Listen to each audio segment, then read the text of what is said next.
tu Biblia? Abra su Biblia, prenda su iPad, o sea, su iPad. Prenda su iPad, si le digo a mis hijos, ¿dónde está tu iPad? O sea, su iPad. En 1 de Pedro capítulo 3 no me lo entendieron, así que no le cobro por ese. 1 de Pedro capítulo 1 versículos 3 y 7. Mire lo que dice, está conmigo. Si no tiene una Biblia debajo de sus asientos, hay una Biblia de acuerdo a la que estamos usando en la versión que usamos. Dice: alabado sea el Dios y Padre de nuestro Señor Jesucristo, por su gran misericordia nos ha hecho renacer de nuevo mediante la resurrección de Jesucristo, para que tengamos una esperanza viva y recibamos una herencia indestructible, incontaminada e inmarchitable. Tal herencia está reservada en el cielo para ustedes, a quienes el poder de Dios protege mediante la fe hasta que llegue la salvación que se ha de revelar en los últimos tiempos. Esto es para ustedes un tiempo de oro, aunque perecedero,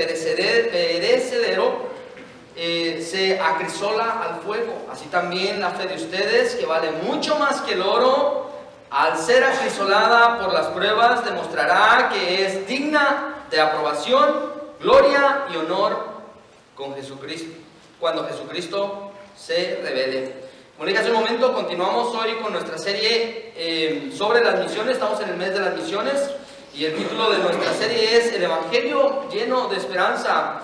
Y hoy deseo compartir el contraste entre el budismo y el cristianismo. Y a través del video que miramos podemos tener una visión más clara de lo que los rituales budistas. Yo tengo no le voy a decir el privilegio, pero tengo la oportunidad de vivir en las cercanías del templo más grande budista en todo Estados Unidos, que en Año Nuevo, hace algunas semanas, creo que el mes pasado, usted no puede pasar por ahí porque está demasiado lleno de gente, y me tocó estar, yo personalmente fui a uno de los rituales. No participé, mi esposa, mis hijos, quisimos ir para mirar qué es lo que hacen, por qué lo hacen, a qué se debe lo que hacen, y tener un poco de información acerca de eso, no solamente hablarle porque, bueno, lo leímos por ahí, pero tenemos la oportunidad de vivir ahí. No, el día que no vine ese día no se crea. No, fuimos y de verdad que es impresionante lo que uno puede apreciar cuando las personas no tienen una relación personal con Cristo. Y esa es la razón por la que estamos acá. Esa es la razón por la que existimos como iglesia. La razón por la que existimos como iglesia es para dar a conocer las buenas nuevas de salvación. El Evangelio lleno de esperanza. Así que, como le dije hace un momento, no le voy a dar una clase sobre el budismo. Solo quiero tocar algunas cosas en cuanto al budismo. ¿Y por qué le hablo de esto? Porque estamos nunca puedo decir esa ciudad, estamos en Myanmar, ¿sí? ¿Bien correcto? ¿Myanmar? No, pues usted tampoco sabe de qué estamos bien. Estamos ahí, tenemos 3 misioneros en esa ciudad, en ese lugar donde la religión principal es el budismo. Entonces, solo quiero compartir con usted algunas cosas de lo que ellos creen. Y cuatro verdades, o podríamos decir 4 verdades nobles del budismo. O sea, son nobles, no es que es malo, o sea, no es que tienen una mala intención, pero que contradice mucho lo que la Escritura dice, ¿no? En primer lugar, ellos creen que toda la existencia del ser humano es en base al sufrimiento. Y también ellos creen que la causa del sufrimiento es nuestras ansias de satisfacción, es porque estamos queriendo satisfacer nuestros deseos, nuestros apetitos, y entonces como queremos satisfacer todo eso nos lleva al sufrimiento. Eso es algo que ellos creen. También ellos creen que el final del sufrimiento viene cuando nuestros deseos terminan, es decir, cuando usted muere. Ellos creen también en la reencarnación, por ejemplo. Inclusive nosotros a veces bromeamos mucho, ¿en qué estarás recargado? Yo tenía un profesor de agricultura, y él decía que todos eran sus hermanos, los animales eran sus hermanos, las plantas eran sus hermanos, y cuando uno se recargaba encima de un arbolito más pequeño que uno, llegaba y le decía: quítate, que puede ser tu tío pasado. Porque ellos creen en la reencarnación, y ellos creen también que hay un camino que conduce lejos del sufrimiento de la perfección, fuera de nosotros mismos, aparte de nosotros mismos. Entonces ellos creen que en algún momento ellos van a llegar a ser perfectos, van a llegar a terminar siendo casi como semidioses. Ellos no creen en un Dios en realidad. Ellos creen en su Dios interior. Yo me recuerdo, tenemos una vecina también, porque dicho sea de paso, siempre me ha tocado vivir con personas de Asia, y teníamos una vecina que ella siempre traía, y cada vez que venía a casa nos traía algo, nos regalaba una manzana, nos regalaba algo siempre nos traía, que primero no sabíamos, así que yo decía, qué buena onda esta señora. Cada vez que viene nos trae una manzana, un plátano y unas, pero las mejores, usted no sabe. Pero después que la descubro, que cada vez que la tomaba del altar que ella dedicaba a Buda. Yo no sabía de primero, pues, comía, pues qué pasa, ¿no? Pero lo que le quiero decir es que esta persona traía su Buda y ella me decía, este es tu Jesus. Me decía, este es tu Jesús. Y yo decía, ¿de qué fumó esta señora, no? Porque para ellos no existe, ellos son a cierta manera como dioses. Se van perfeccionando cada vez. Si usted no logró el karma acá, entonces tienen más oportunidad para seguir reencarnando. A ver hasta cuándo usted llega al punto máximo. Eso es lo que ellos creen. Pero eso no es lo que la Biblia enseña. Eso no es lo que la Biblia nos enseña. Y todos luchan con el sufrimiento. Ellos luchan con el sufrimiento. Todos los seres humanos luchamos con el sufrimiento. Podemos ver el sufrimiento por todos lados. Y todos están buscando ser satisfechos, ellos también.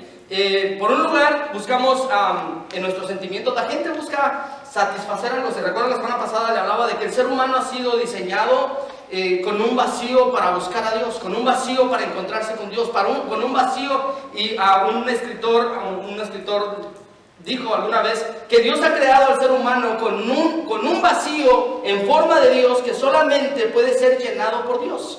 Y entonces el ser humano está ahí, pero miren una cita, voy a citar a alguien,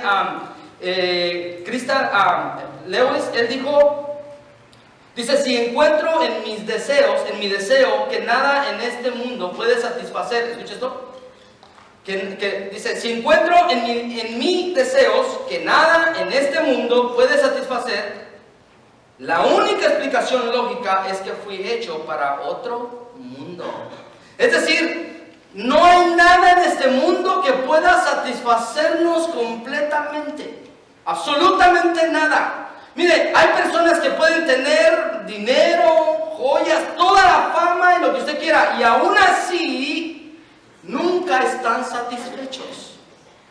Y hay personas que apenas pueden tener para vivir, pero que tienen una relación personal con Cristo, pero que desarrollan su relación con Cristo de manera muy personal, muy íntima, que son completamente satisfechos. ¿Sabe por qué? Porque su satisfacción no está basada o no se debe a las circunstancias de la vida, sino se debe a su relación estrecha y personal con Cristo Jesús.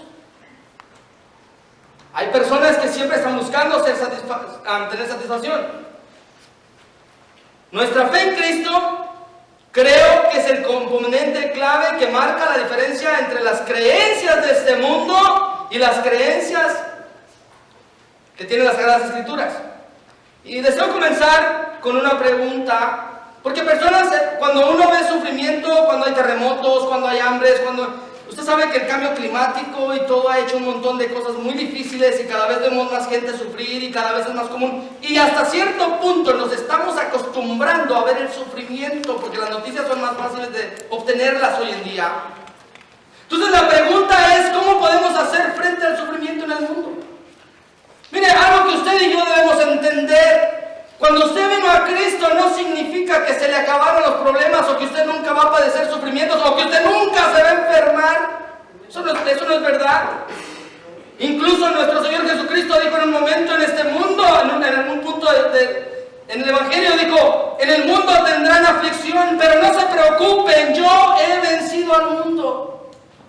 Es decir, la pregunta, ¿cómo podemos hacer frente al sufrimiento?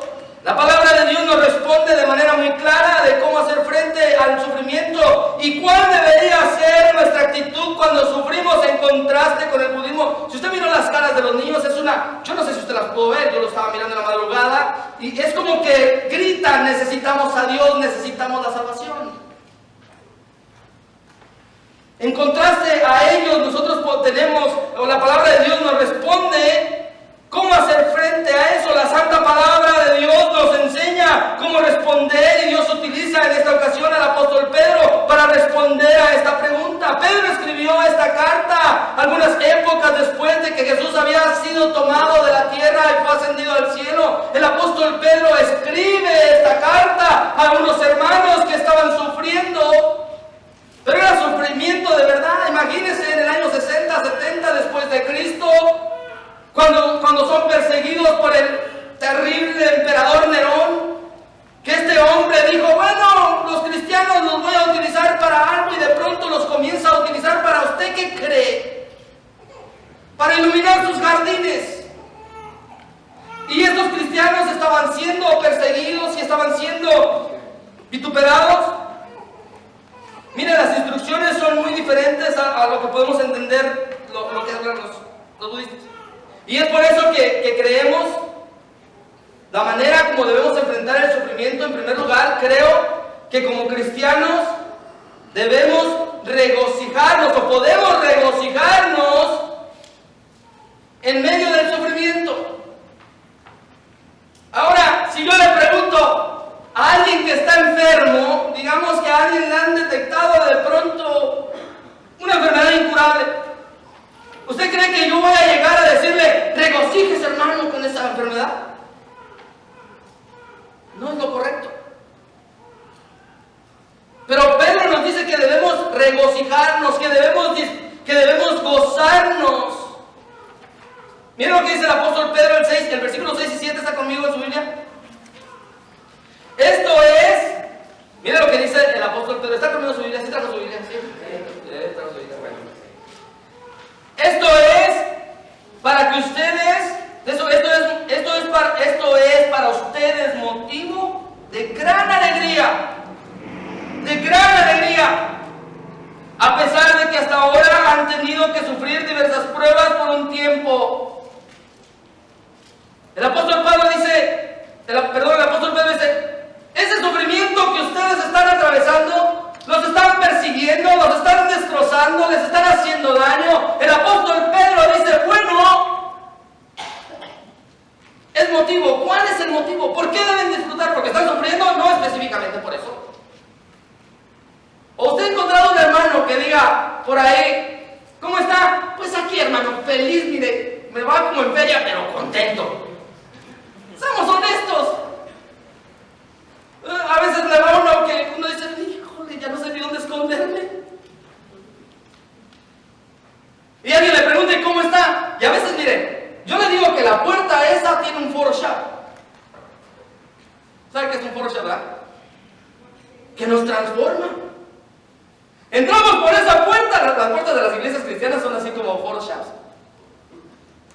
Se le quedan los, ¿qué es eso? Entramos y cambiamos. ¿Y cómo está, hermano? En victoria. Pero si usted no lo dice, algo así. Pero no siempre tenemos esa actitud. Pedro dice, ¿por qué? ¿Por qué deben de alegrarse? ¿Por qué es que nos tenemos que regocijar? ¿Por qué nos debemos regocijar por el sufrimiento? Porque mire, el sufrimiento es temporal comparado con la eternidad que nos espera. Comparado con lo que nos espera. ¿Cómo entró el sufrimiento? ¿Usted cómo entró el sufrimiento a esta tierra? A través de Adán y Eva. Ellos decidieron desobedecer a Dios, y por eso el sufrimiento entró a toda la tierra, y hasta hoy la tierra misma está sufriendo por causa del pecado de Adán y Eva. Hay sufrimiento en la tierra. Dios no quería, esos no eran los planes de Dios. La gente dice, ¿por qué si Dios nos ama? ¿Por qué sufren los seres humanos? Es que no era el plan de Dios que el ser humano sufriera. Lo que sucedió es que desobedecieron a Dios. El sufrimiento no viene, el sufrimiento viene como producto que vivimos en un mundo caído que necesita ser restaurado. Vivimos en un mundo donde el egoísmo es primordial. Mire, e incluso los seguidores de Jesús no somos inmunes al sufrimiento. Como cristianos, mire, debemos recordar que hay sufrimiento. Pero miren lo que dice el apóstol Pedro. Esto es para que ustedes tengan motivo de gran alegría. ¿Cuál es ese motivo, Pedro? O sea, estamos sufriendo, estamos padeciendo. ¿Cuál es el motivo? Primero, pregunta, ¿por qué nos debemos regocijar? En primer lugar, no está en la pantalla, no se preocupe. En primer lugar, ¿sabe por qué debemos regocijarnos? porque nos han dado nueva vida. Miren lo que dice ahí el apóstol Pedro, en el versículo 3. Regresamos al versículo 3. Dice: alabado sea el Dios y Padre de nuestro Señor Jesucristo, por su gran misericordia nos ha hecho nacer de nuevo. ¿Por qué debemos regocijarnos en medio del sufrimiento? ¿Por qué? Porque nos ha hecho nacer de nuevo, nos ha dado vida eterna. Nos hizo nacer de nuevo, por eso debemos regocijarnos, por eso debemos estar alegres. Pedro está dirigiendo a la iglesia a regocijarse en medio del sufrimiento, porque se nos ha dado nueva vida. Dice: según de su gran misericordia, Dios nos ha hecho nacer de nuevo. Mire, vamos a ir con algunas palabras aquí. Él dice: por su gran, escucha esto, por su gran misericordia. ¿Qué significa eso? Por su gran misericordia. Eso significa que Dios tuvo compasión del ser humano cuando lo vio tirado en su miseria. Muchas veces solo pensamos, es la misericordia de Dios, pero no entendemos el término principal de esa palabra. Significa que el ser humano estaba en su miseria y Dios extendió su mano y le levantó. Por su gran misericordia, la razón por la que Dios proveyó, debemos gozarnos por la razón que Dios prometió una salvación gloriosa para la humanidad. Es que la misericordia de Dios es extraordinaria. Escuche esto: los pecadores necesitan la misericordia de Dios porque se encuentran en una condición lastimosa, desesperada y miserable. Mira, el ser humano sin Cristo se encuentra en la miseria espiritual y en la miseria emocional y un montón de miserias. Cuando pensamos en la misericordia de Dios es porque Dios tuvo compasión de nuestra miseria. No lo tomamos muy así. Entonces Pedro dice: regocíjense por esto, porque Dios les dio vida nueva. ¿Usted no se regocija porque tiene nueva vida o vida nueva? No nos mira así como que muy emocionados. No nos emocione tanto, por favor.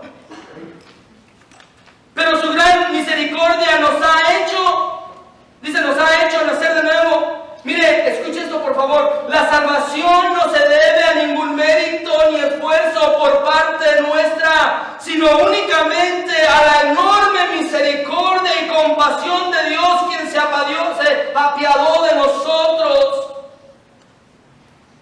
por su pura voluntad. ¿Usted sabe que al ser humano le cuesta entender esto? Cuando usted le dice a las personas: tú puedes ser salvo ahora si únicamente confías en la muerte de Cristo Jesús. Les cuesta por su gran misericordia. Mira lo que dice Tito capítulo 3 versículo 5. Dice Tito: Él nos salvó. Escuche esto, dice: Él nos salvó, no por nuestras propias obras de justicia, sino por su misericordia.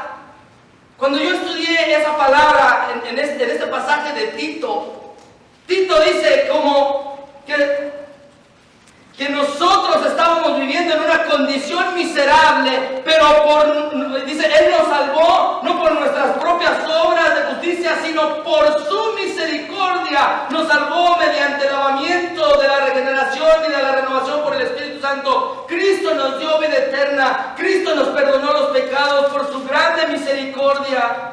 Mire, todo el proceso de nuestra salvación se debe a que Él hizo absolutamente todo. Usted no tuvo que hacer nada. Es más, permítame decirle algo que a muchos se les olvida. Si usted y yo tuvimos la oportunidad de arrepentirnos, no fue porque nosotros quisimos. El Espíritu de Dios nos convenció de pecado para entender que estábamos viviendo en la miseria, y al convencernos de pecado, nosotros mismos pudimos pedirle perdón, pero nosotros no hicimos absolutamente nada en el proceso eterno de la salvación. Todo, absolutamente todo, fue hecho por nuestro Dios. Personas, a veces mi oración antes de predicar todos los domingos es: Padre, te pido que tomes tu palabra y que tu Espíritu Santo convenza a alguien de pecado. Porque yo puedo gritar todo lo que sea, incluso le puedo aventar lágrimas de cocodrilo desde el púlpito, y usted nunca y las personas nunca podrán entender el amor eterno de Dios, a menos que el Espíritu Santo les da a entender que necesitan un Salvador para que salgan de su miseria espiritual. Es la única manera, no hay otra manera. Dios nos hizo nacer de nuevo. Dios concedió el nuevo nacimiento como parte de su provisión. Escúcheme por favor. Yo soy un fiel creyente y soy un arraigado creyente que para obtener la salvación, usted y yo necesitábamos nacer de nuevo. Usted puede nacer dentro de una caja, de una iglesia, y no ser hijo de Dios. El hecho de que haya personas que vivan y trabajen en el McDonald's no significa que son hamburguesas. Es lo mismo. Miren lo que dice Juan capítulo 3 versículo 17. Nacer de nuevo no es lo mismo que reencarnar, como creen los budistas. No es absolutamente lo mismo.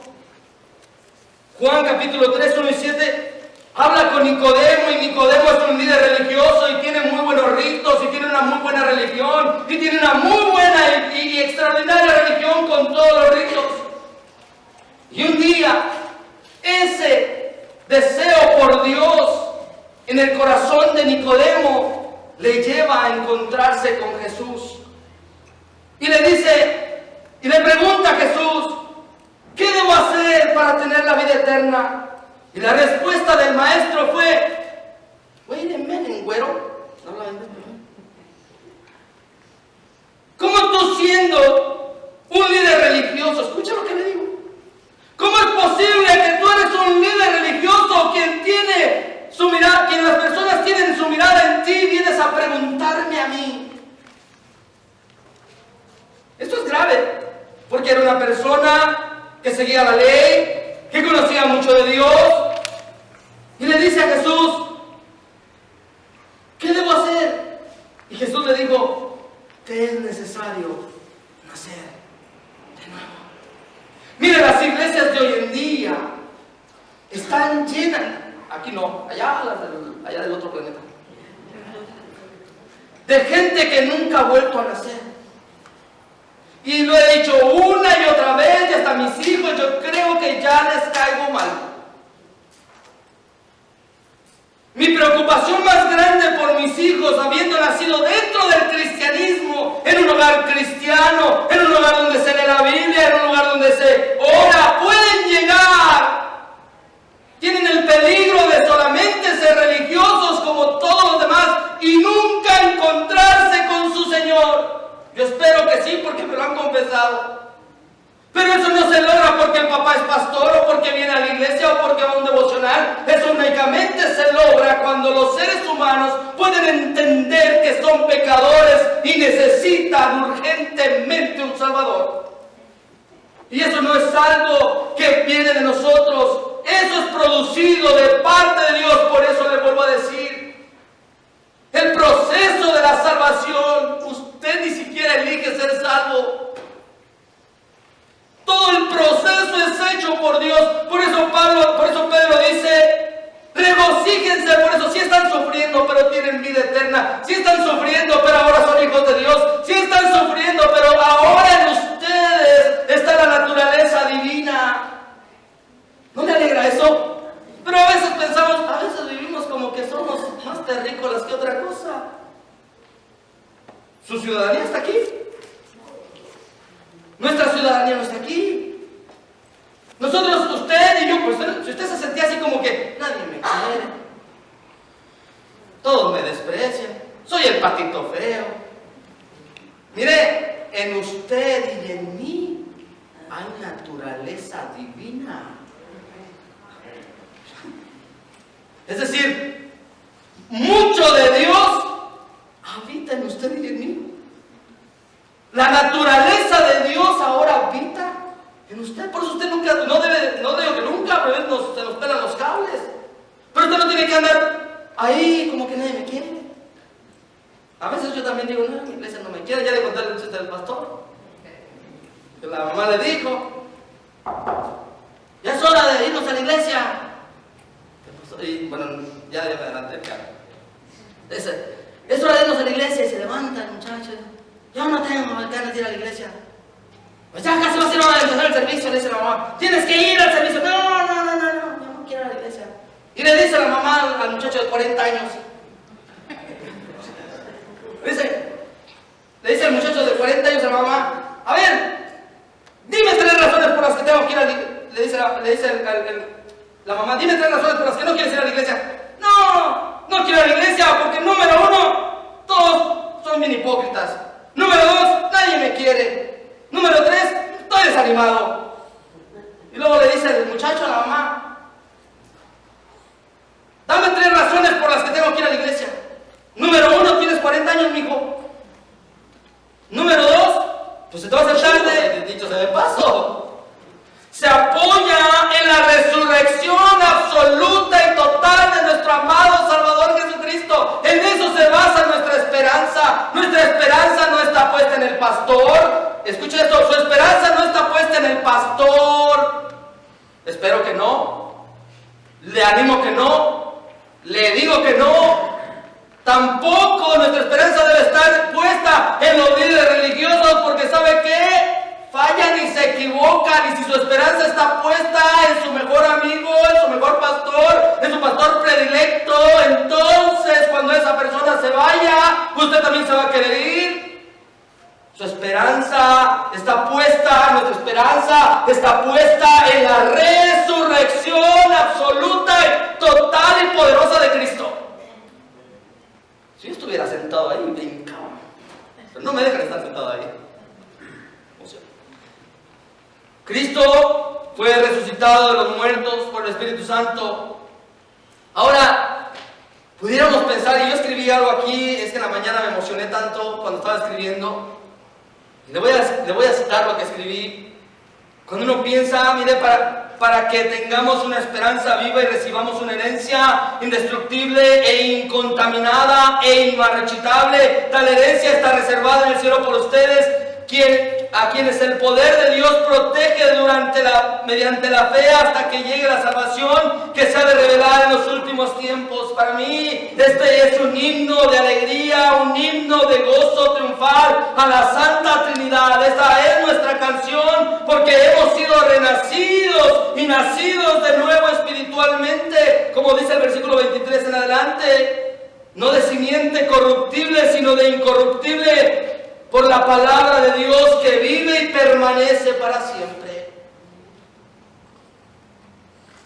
Pero ahí no termina todo. Para una herencia. ¿Por qué no debe estar alegre? ¿Por qué debe estar alegre, perdón? Porque usted tiene una herencia. Usted tiene una herencia. Mire, usted puede vivir en la mejor casa. Amén, gloria a Dios, aleluya. Invíteme. Pero haga de comer, por favor. Pero esa no es su herencia eterna. Eso se queda acá.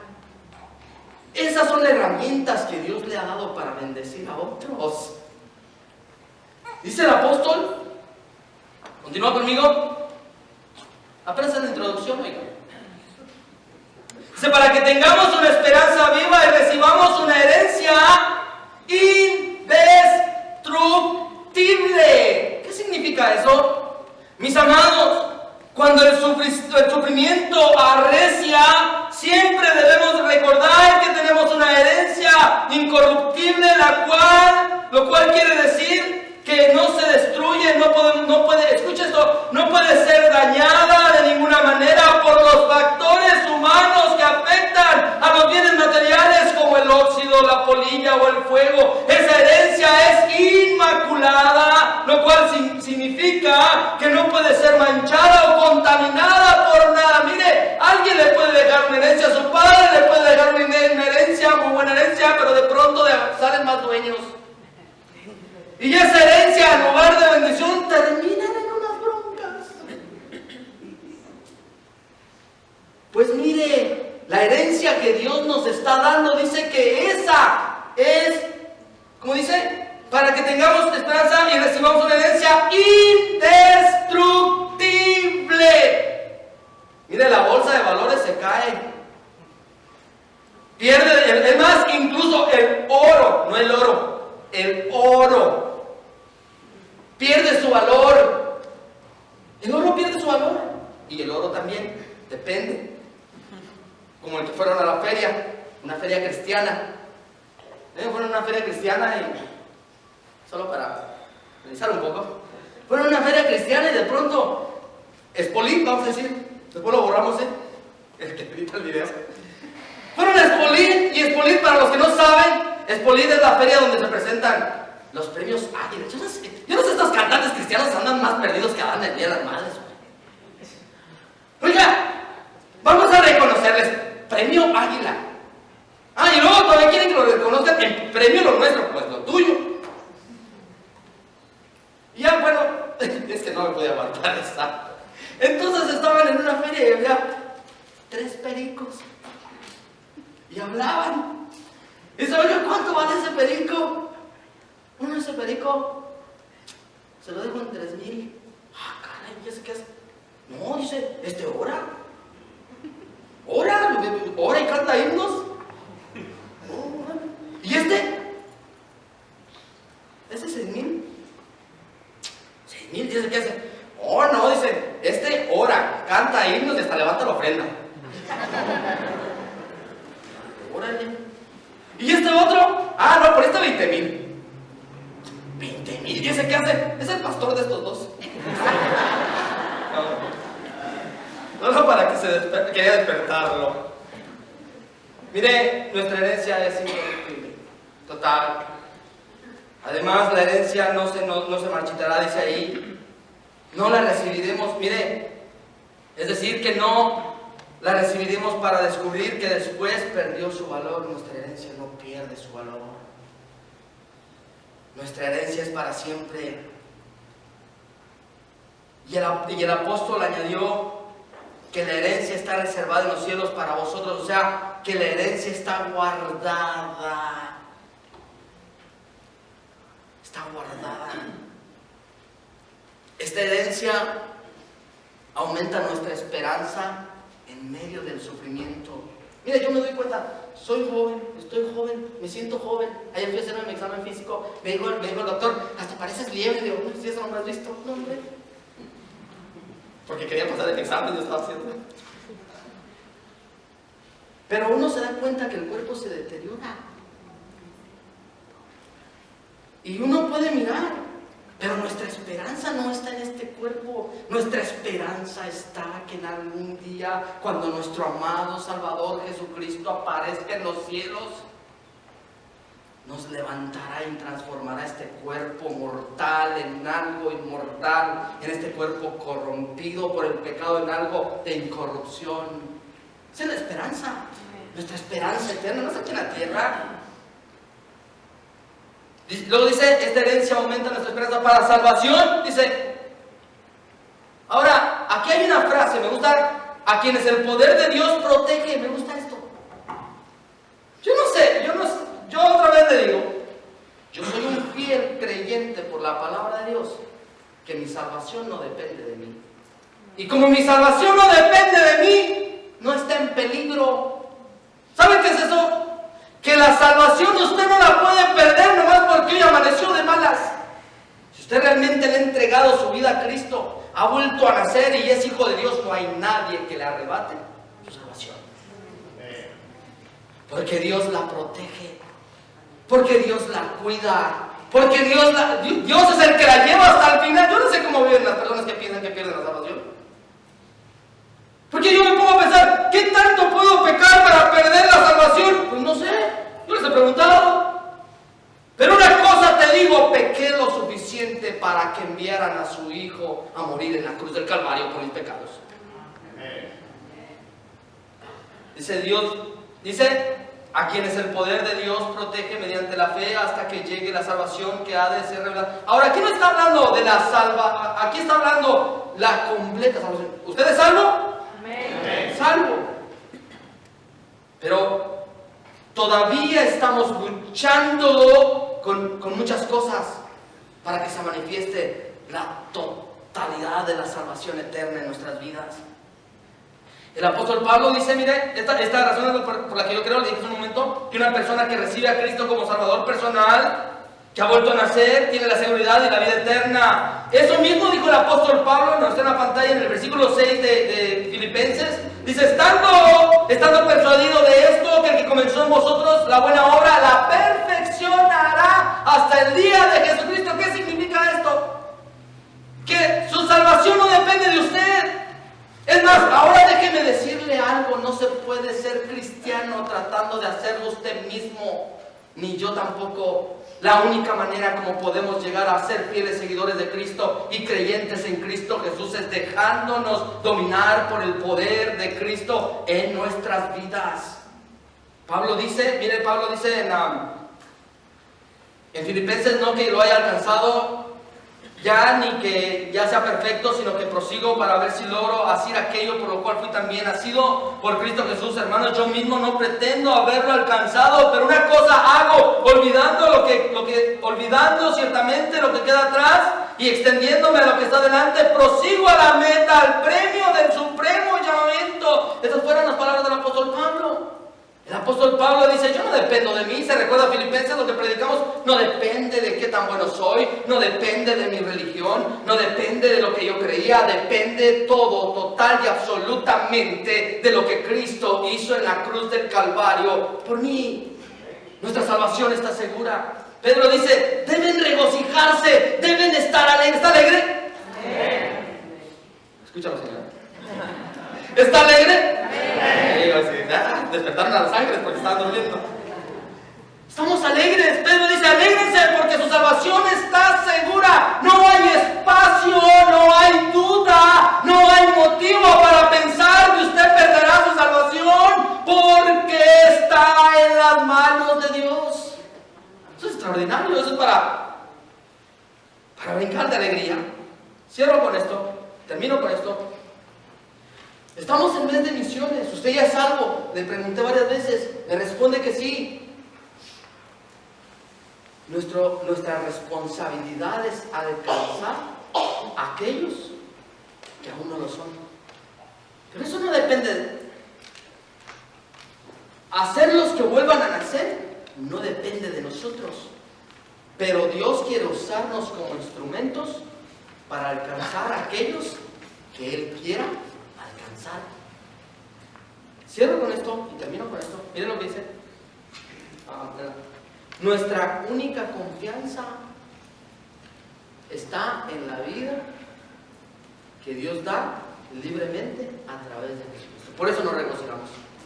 Miren, yo no confío, le digo algo, yo no confío en que predico, yo no confío en que oro, yo confío, ore, ¿ok? Órale, ore. Pero mi confianza está puesta en todo lo que Dios ha hecho. Si usted está sufriendo, y no quiero hablar de estos cristianos que estaban sufriendo persecución por servir a Cristo.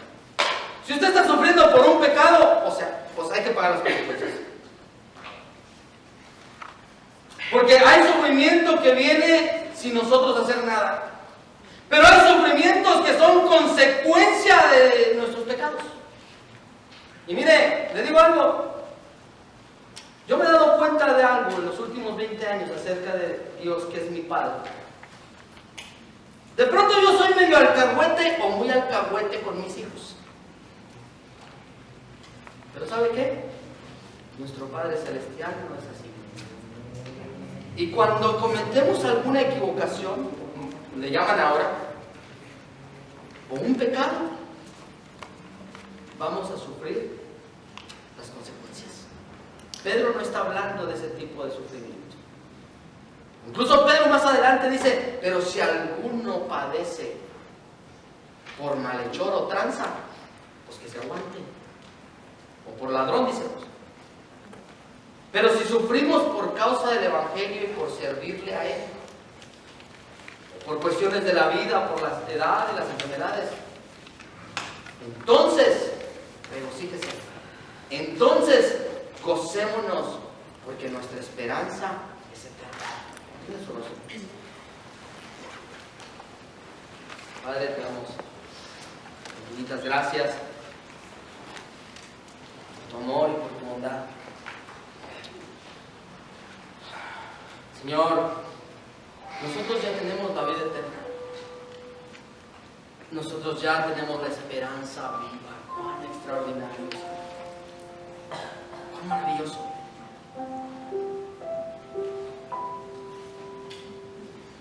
Pedimos, Señor, que nos ayudes a entender tu gran amor para con nosotros. Señor, y algo que te queremos decir en esta mañana: no te servimos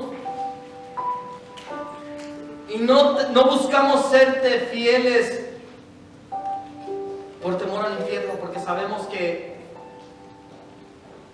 si hemos confiado en ti, tenemos la seguridad de la vida eterna.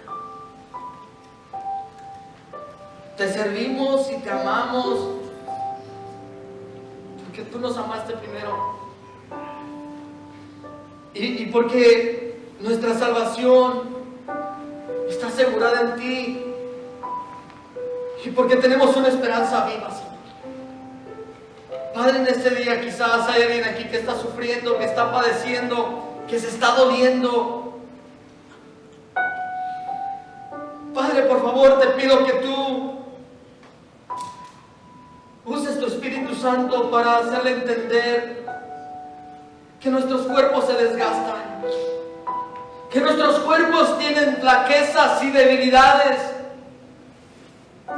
pero que tú tienes en los cielos una herencia incorruptible, cuerpos incorruptibles. Cuán agradecidos estamos. Si usted está en este lugar y no tiene esta esperanza, hoy Dios quiere darle esa esperanza. Yo quiero invitarle a que esta mañana usted en sus propias palabras le diga: yo quiero esa esperanza. Reconozco que he pecado, pero también reconozco que enviaste a Jesús a morir en la cruz por mí. Quiero esa esperanza. Te damos gracias. Oh Señor, pedimos que nos des la visión de que este lugar, este mundo no es nuestro hogar eterno. Y permítenos llevar el Evangelio a nuestra comunidad, a los que no te conocen.